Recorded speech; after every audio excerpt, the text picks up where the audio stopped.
The following educational partners help support your Into the Outdoors television series.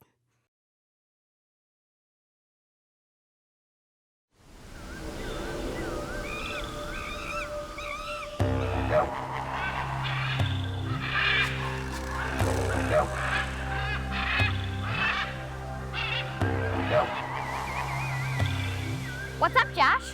Shh! Be quiet! I'm trying to figure out the mystery of life.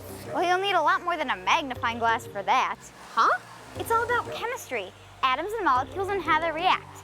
That's the secret of life. Yuck. Sounds boring. No way. Chemistry is the foundation to every aspect of life. You just need a new perspective. Come on, let's explore some stuff you're familiar with that'll open your eyes to chemistry of life as we head into the outdoors. Hey, hey, hey! Do you hear the call? Yeah! Into the outdoors! Chores are done, let's have some fun! There's so much to do and see! And the outdoors is the place to be! Into the outdoors! Come explore with me, it's a philosophy! From far with the fall! And the outdoors really has it all! Into the outdoors!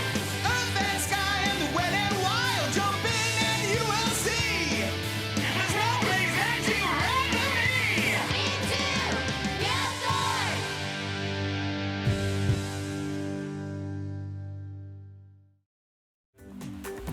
Ta-da! Now there's one of the prime secrets to life. Where?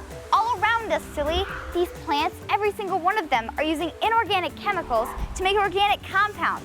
That's the foundation of life. Are you sure? I don't know. It's called photosynthesis. They use a combination of sunlight and a few chemicals to produce, well, life. See, those plants take in water, H2O, and carbon dioxide from the air, CO2. Chloroplasts in the leaves, the green stuff, use sunlight to convert those chemicals into sugar and oxygen. I get it now. It makes sense. Two chemicals that are in a reaction, which create compounds that feed the plant and give us oxygen to breathe. But I don't eat CO2. So how does this process affect me? You love ice cream, right? You know it. Big time. Then let's use your ice cream to help decode some of the chemistry of life. Come on! First quiz. What's the difference between this ice cream cone and this hay? I could eat ice cream all day. Not so much with the hay. Think chemistry, Josh. Your ice cream cone came from this hay. What? No way. Sure it did. The cow ate the hay and then used the energy and nutrients created to produce the milk that made the ice cream. Simple stuff. Here, let's have Emma dial in some of those chemical reactions to reveal what really happens. This is so cool. Emma, are you there? Hey guys, hold on. The chemical decoder's coming online now. Whoa, look at those conversions. So we already got the part about plants using water, air, and sunlight to make the sugar that they then turn into fat, starch, and proteins that the cow ate. And now for the cow's part. Check out that cow's chemical laboratory. We can't eat hay, but cows can digest cellulose plant material. Their biochemical secret is that four-chambered stomach. It's called a rumen. It allows them to partially digest, regurgitate, chew, and redigest plant material to turn it into nutrients. They get some chemical help from microbes in the rumen, which turn the mixture into nutrients. And you guys won't believe what happens next. All that chemical mixture contains water, vitamins, minerals, proteins, carbohydrates, and fats. As it moves into the intestine, the nutrients get absorbed into the bloodstream and taken to the cow's udder. And that's where more chemical reactions happen. The udder has these special sponge-like cells where other molecules, like casein and lactose, are created and combined with the nutrients to make milk. The milk collects in the udder until the cow is milked. Well, it looks like that's the end of the cow's part in all this. That's it for Mission Control. Back to you guys. Holy cow! You're right. It's all about chemical conversions. This really is decoding some of the secrets of life. Chemistry, huh? Who would have thought? Well, we still have a lot more chemical conversions to go before we turn milk into foods we eat, like your ice cream. Hey, where is your ice cream? I'm chemically converting it. See, the reactions just keep on happening. What exactly are you converting it into? Energy, because we're gonna need lots of it as we explore the cool properties of this milk. Stay with us. To discover more science secrets, just log on to intotheoutdoors.org. Better put on your lab coats and goggles, because next, we're taking this chemistry of life to a whole new level with real scientists. Don't go away, there's more Into the Outdoors. And now back into the outdoors. Whoa! We're glad you're back, because we're digging deeper into the mysteries of life. So, if plants turn air and water into the nutrients that cows then use to turn into milk, what are the physical properties of that milk that allow scientists to turn it into the foods we eat? Come on, we need some serious answers here. And this is the place to get it. Let's go!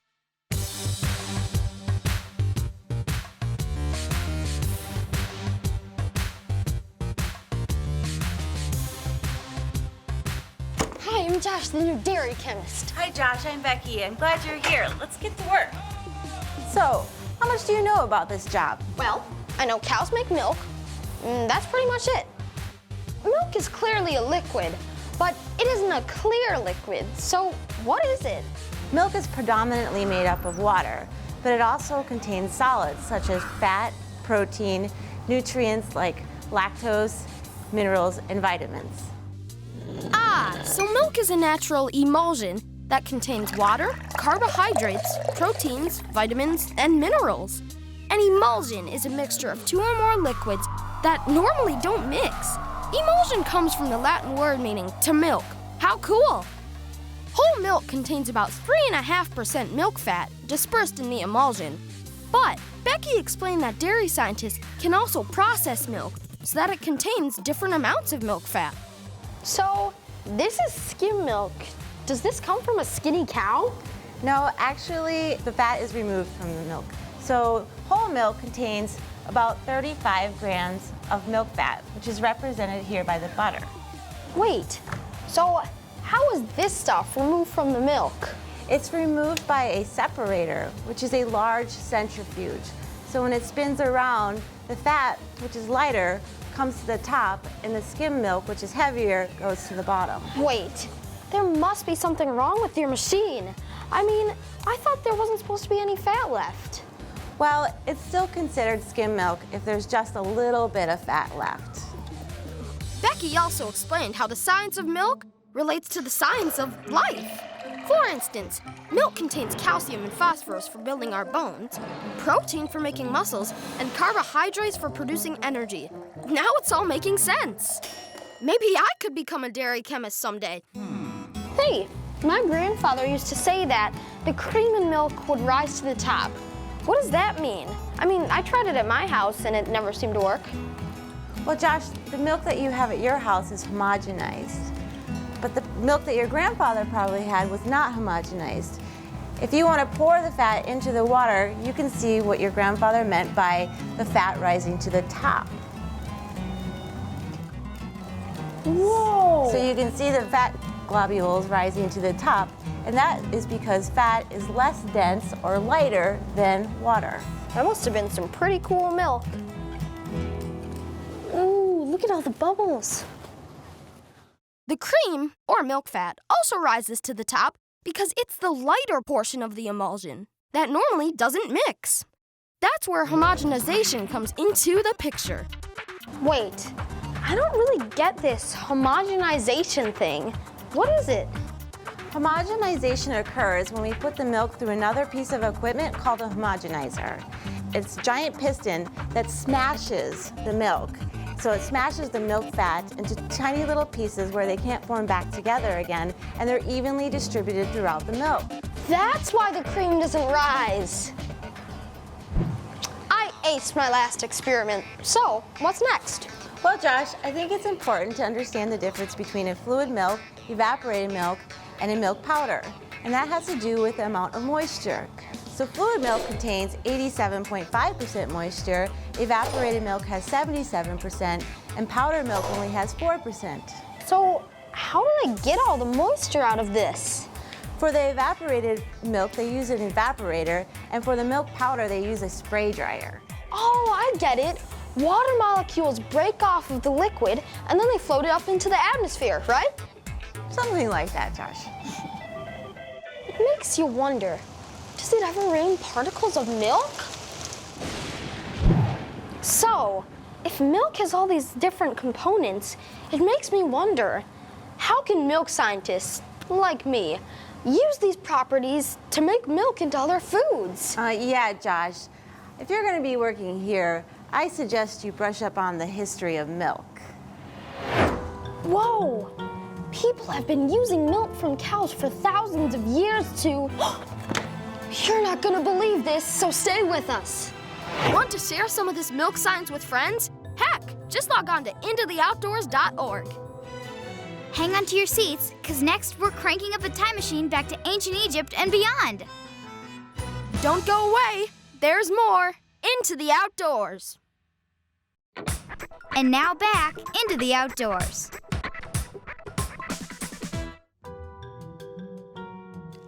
Back in the city, China.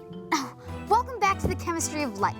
We're using the science of milk to help better understand how it all works. And according to this, humans have been messing with the properties of milk for thousands of years. Archaeologists, scientists who study past civilizations, think that people domesticated cows about 10,000 years ago back in Eurasia. But check out this new discovery. Scientists have unearthed evidence that ancient Neolithic people of Northern Europe were using milk to make cheese 7,000 years ago. They may not have understood all the science behind it, but they sure discovered the results. Back then, they didn't have refrigerators. So, by making cheese, they finally had a way to turn milk into a dairy food that was easy to keep longer without spoiling. Ta-da! Wow, check this! Scientists even found ancient Egyptian carvings of people milking cows. Just about all civilizations were seriously into those dairy businesses back then. Oh, so that's where they invented those cheesehead hats. Cool. Okay, the ancients turned milk into cheese. But they didn't understand the science of it. As a matter of fact, neither do I. But in order to fill these milk scientist shoes, I've got to figure it out. Hey, look what they're doing over there. Come on. I need you to turn my way, turn my way, turn my way. I need you to turn my way. Hi, I'm Josh, your dairy scientist in training. Well, you're just in time. The milk is warm and we're ready to add starter culture. I added the frozen starter culture to the warm milk. With a machine stirring the milk, the helpful bacteria in the culture start their work by consuming the lactose, which begins forming lactic acid and separating the milk into curds and whey. Ah, now there's a biochemical reaction. Cheese! We're making cheese! But what are the curds and whey? I wonder how they weigh that. Gina helped clear up my math by explaining during the cheese-making process that 10 pounds of milk makes 9 pounds of whey and 1 pound of cheese. I think that results in 10% cheese. Now you might think that isn't very efficient until you consider all the ways they use whey. So lots of products can be made from the whey powder, like snacks, granola bars, and even other cheeses. Snacks. I'm an expert on that subject. Back to my cheese making. It was time to add natural color to my batch of cheddar. They use something called annatto that's made up from the seeds of a tree that will turn the curds yellow. Next, Gina had me add the coagulant that turns the liquid into a gel. Coagulants make the proteins in the milk, the casein, form together into a network that makes the gel. So we'll wait for it to thoroughly mix in about 2 minutes. Then we'll pull the agitator out, and it'll take 20 to 30 minutes for it to set up into a gel. I I also had a batch of mozzarella going that gelled enough for the next step. They use these wire mesh things to slice the gelled curds into 3 dimensions. Ta-da! Now I had thousands of curds. And if you look at the top here, this is the whey synericing out of the curd. So as the cheese making process continues, these curds will continue to shrink. More of the whey will come out. And right now it's a very soft, delicate cheese. By the end, it'll be firm, like a mozzarella or a cheddar. Little Miss Muffet sat on her tuffet, eating her curds and whey, when along came... Oh! The curds and whey are parts of the cheese-making process. Sounds like she couldn't wait for her aged cheddar. Finally, it was time to make the whey go away by draining it.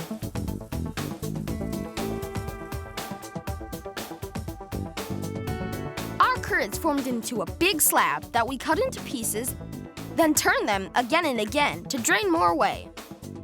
After they were drained, we ran them through this mill that cut them into small pieces. A dash of salt, some mixing, more salt, and we had great tasting cheese curds. The final step was to either press our curds into cheddar forms or to use hot water and this big machine to melt them into mozzarella.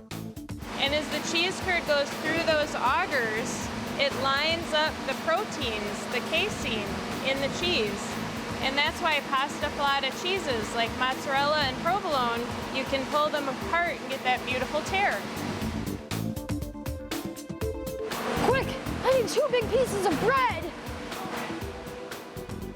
So that's why they call it string cheese. Mine looked more like rope cheese. And it's all because of the physical alignment of the casein proteins within the cheese. I'd call that a physical property.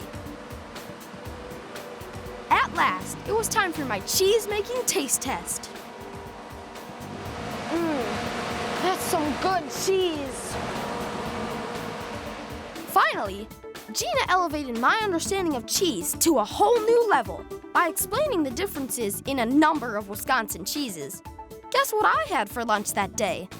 You got it, grilled cheese, my favorite. Aha! So that's the science behind yet another dairy food we get by understanding the chemistry and properties of milk. What? You want to join our team of dairy scientists? Well then put on your lab coat as we put you to the real test. Get ready to take this science project into your kitchen with some fun experiments where you can eat the results, coming up next. Want to explore some more mysteries about the chemistry of dairy science? Just log on to intotheoutdoors.org. Don't go away. There's more. Into the outdoors. And now back into the outdoors. Okay, we've explored the chemistry of milk in a laboratory, even with real scientists. But we bet by now you guys have been wanting to get your hands on some practical applications you can use even right at home, right? So roll up your sleeves and join us for some fun biochemical reactions you can eat. Hey, not so fast with the fun. I'm a real scientist now, so in order to make this real science, we have to follow these 6 steps of the scientific method. Ask a question. Can we use biochemical reactions with milk to turn it into something else? Do background research. So, we checked the internet and found all kinds of milk-related experiments we could try safely in our kitchen. Construct a hypothesis. So we think we can turn milk into yogurt using the right combination of heat, cooling, and biochemical reactions. Oh boy! Test your hypothesis with an experiment. Yeehaw! This is the fun part. So, we followed the instructions we got from the internet. We had everything at home, and even tried a few variations to see how it affected our results. You know, a little weird science tossed in for fun. Analyze your data and draw a conclusion. My batch turned out as expected, but Josh's creative variation changed the chemical content and the biochemical reaction. Communicate your results. No, we didn't publish in some scientific journal, but we did share it with you. Plus, it will be on our educational website, intotheoutdoors.org. Whoa!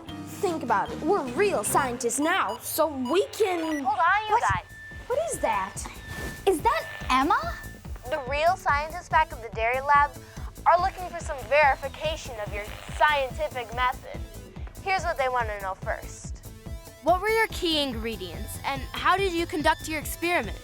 We followed the formula by using a half gallon of milk and half a cup of yogurt. Yeah, but the yogurt needed to contain active cultures for the biochemical reaction to take place. First, we heated the milk to 200 degrees to change the protein structure of the milk.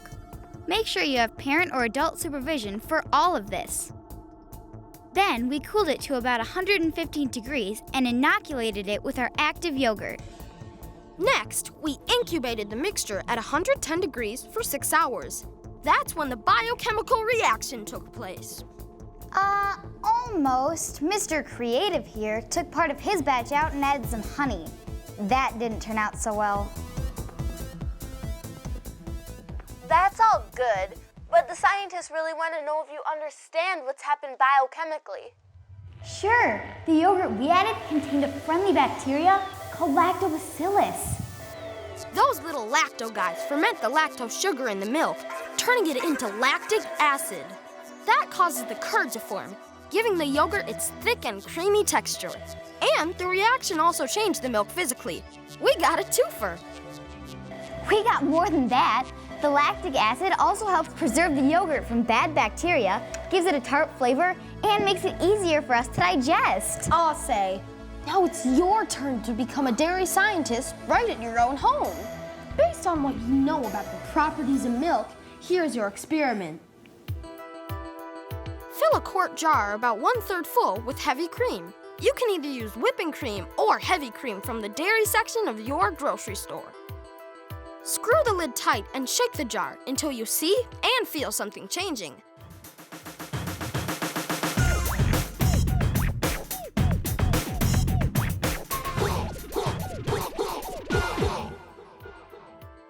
Once you're sure you've really changed something, set the jar down and write your hypothesis of what you think is happening with your emulsion. Next, pour the contents into a fine strainer and rinse it with cold water until the water runs through clear.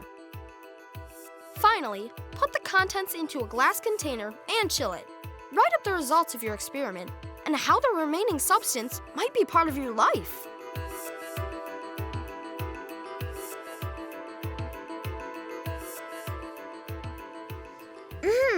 Josh, this stuff tastes like butter.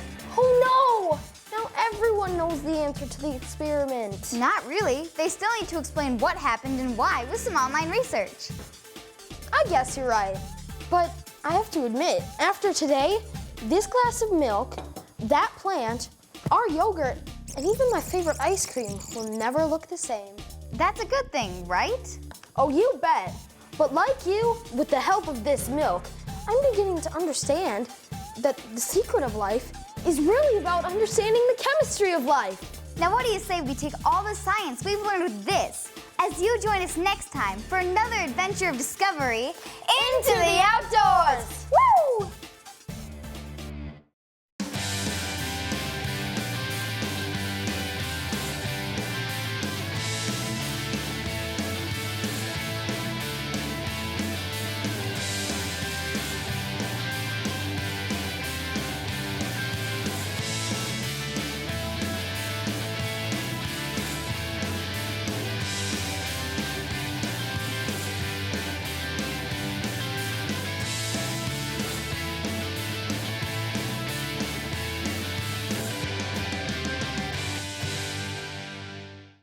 The following educational partners help support your Into the Outdoors television series. Yeah!